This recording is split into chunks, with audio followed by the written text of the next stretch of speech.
Welcome to the FaceTime with God podcast. I'm your host, Kay Farrar, and yes, you have tuned in to the right place because we're bringing Christ to the culture and the culture to Christ because the gospel's not for old times, it's for all times. So we've got relevant topics, real people, and we're starting right now. All right, so welcome to yet another episode of FaceTime with God. We're so excited because today I have one of the people who has known me the absolute longest, Monica Thomas. We went to, I feel like it was kindergarten together? Yes, kindergarten. Kindergarten in the city of Richmond. Exactly. Norrell, was it the new Norrell, right? Right, Norrell Elementary School. Beautiful vocalist. Amazing writer, amazing performer. So those are some of my fondest memories of you. But today, your new thing. Tell us about your new thing. Yes, so my new thing is a charity organization. It's Window of Hope Foundation. Okay. And we have families and individuals who have faced a traumatic life event. Okay. And they're in a financial crisis. Okay. And they just need some short-term relief to help prevent them from falling into a long-term financial hardship. Gotcha. You know, long-term serious loss, such as a foreclosure, or evictions, and repossessions, and things that are hard to recover from financially. Okay. The market that I'm targeting is I call it an underserved market because thankfully, there are a lot of programs available for families that are at the poverty level or under the poverty level, that meet certain maximum income requirements. But there are a lot of middle class working families who make too much money to receive public assistance, but could have a life event to occur. And they have no resources to go to. There aren't a lot of programs available to them. So that's the niche that the Lord has placed in my heart to make a program available to. Okay. I brought some information just to share. All right. When we think about need, many times we think about people who are in our mind, less fortunate, but there are people who are in middle class, hardworking families that are making, that we would consider a decent salary or decent household income that may have something to occur that creates a need. So when we say the needy, many times we just think of people who are poor. Right. I got you. But there are many families and individuals who may run into a situation and they become the needy. Wow. However, the programs that are available don't always suit the circumstances. Right. So in steps your foundation. Wow. In steps my foundation, right.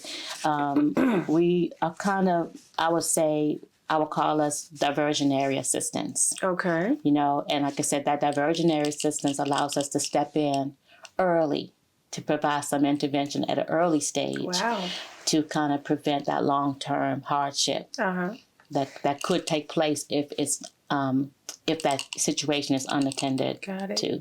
So is this new? When did you start this? So it's brand new. Okay. So we just opened our application window this month. So we worked on building building the fund last year. Okay. I had my first benefit concert. It was a concert where I joined the Henry Harris Big Band. Okay. We had a live performance at the Perkinson Center for the Arts and Education. Okay. In the Jimmy Dean Theater. Wow. And we had a wonderful time. Awesome. It was our first benefit concert. We had a lot of people to come out and support us. Okay. Those the funds that we made from that event went towards building up the account, building up the fund that we are now prepared to distribute to the applicants that qualify for the assistance. So, and you're now taking applications. And we're now taking applications. And so maybe that's something we can put up on screen and share with our viewers so that they're aware, and we'll be happy to do that, as well as anything you want to help get out in the future. We're happy to put it up and help get that word out. Wonderful. That'd be awesome.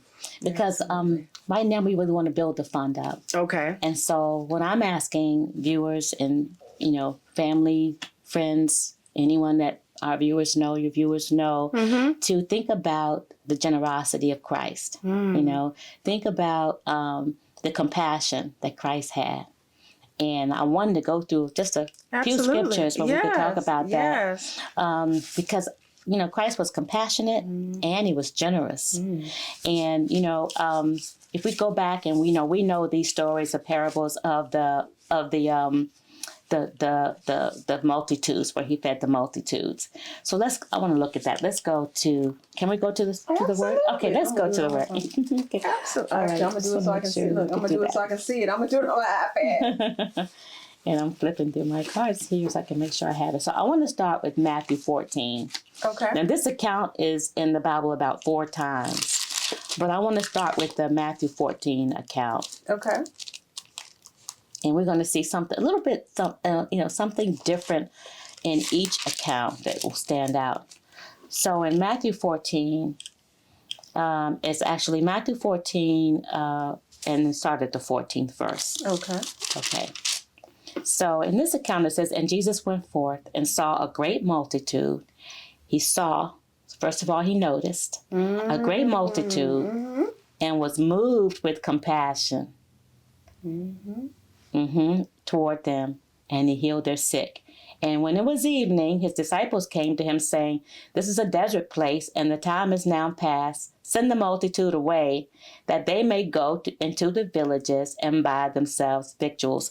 Now, this is a King James version, which is my favorite version. Yeah, I was just switching because I was in New Living, so I was switching. Yeah, but you can read it from your another version just to hear it in different translation, more of a modern translation of what it says. But it says, but Jesus said unto them, they need not depart. You give them something to eat. So I'm going to translate it into modern day English. How would we address this situation? The disciples are saying, send them away, let them go get themselves something to eat. Jesus already had compassion on them. He saw them. Okay. And so Jesus turning to his disciples, believers, and he's saying, well, why don't you give them something to eat? So you know how easy it is for us to send people away who come to us with need, or we see need and we want to send them somewhere else to get the help they need. And Jesus is saying, they don't have to go somewhere else. Why don't you give them something to eat? Well, here's what the disciples say. We have here but 5 loaves and 2 fishes. Well, all we have, haven't we had said that before? All I have is this much money. All I have is this. So here's what the disciples are saying to Jesus. And then Jesus says, that's fine, bring it to me. Yeah. He looks up to heaven and he gives thanks and he blesses it and he breaks it. He breaks it, which means he had to divide it. You can't, if I'm sharing something with you, I have to break it. Yeah. Right, so that's significant that he gets it and he breaks it, and then he gives the loaves to the disciples. He gives it back to the disciples, and then he lets the disciples give it to the multitude. So when I think about that in the terms of the Lord gives us a seed, whatever finances we have. We see people who are in need. We feel like we don't have enough to help anyone. But we give it to God with the right heart, and he'll bless it and break it and give it back to us to distribute to the multitudes, the people who are in need. So I see Window of Hope doing that. Those who donate to us are giving what they have. Their 5 loaves and 2 fishes. And we give it to God. We allow him to, we thank him for it. We bless it. We break it because we can't give it all to one person, but if we break it, we can distribute it among many people, even if a little bit helps. $20 might be somebody's prescription. Wow. Bring it. $50 might be somebody's water bill. Right? So we don't always have to have the large amounts, $1,000. If you have it, Send it. Great. Yeah, Donate yeah, it. It's going to help a lot of people. Yeah. But bring what you have. Give what you have. And when we do that collectively as a community, and we share what we have as a community, just like Jesus taught the disciples, share it. Share what you have. Oh, you have 5 loaves of bread and 2 fishes?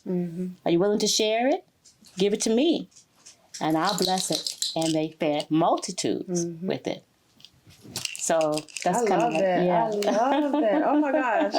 You did Yeah. such an amazing job breaking that down. I love it. Love it, love it, love it. And we Yeah. see the same story again, and it's like, wow, we see it in Matthew 14, and we go over to Matthew 15, and here in Matthew 15:32, here it is again. And in Matthew 15:32, it says, Jesus called his disciples unto him and said, he called them unto him and said this. He wanted them to know that. So he brought this to their attention. He called them to him. He's calling us to tell us. He called me to tell me that I have compassion on the people, Monica. I have compassion on the multitude because they've continued with me now 3 days. And here are people, multitudes who followed him while he was ministering. And he thought about them being hungry. Yeah, isn't that something? I love that. Yeah, he thought about that. He said, they've been with me 3 days and have nothing to eat. I will not send them away fasting. I won't send them away and I know they haven't eaten, lest they faint in the way. He cared about them being so hungry that they could faint. He cared about them. So that's why I say the compassion that Jesus has in addition to his generosity. And that's what it takes for us at Window of Hope. And to get the people to donate, get people to donate is to find some compassion in your heart in addition to the generosity. That's the start of it, right? Yeah. So that's what we're doing, and like I said, the same. This goes on to in Mark 6:35, and we see it again in Luke 9:12. One of the other pieces of it that kind of stood out to me when I look at the passage in Luke 9. Okay, let's go to Luke 9. Okay.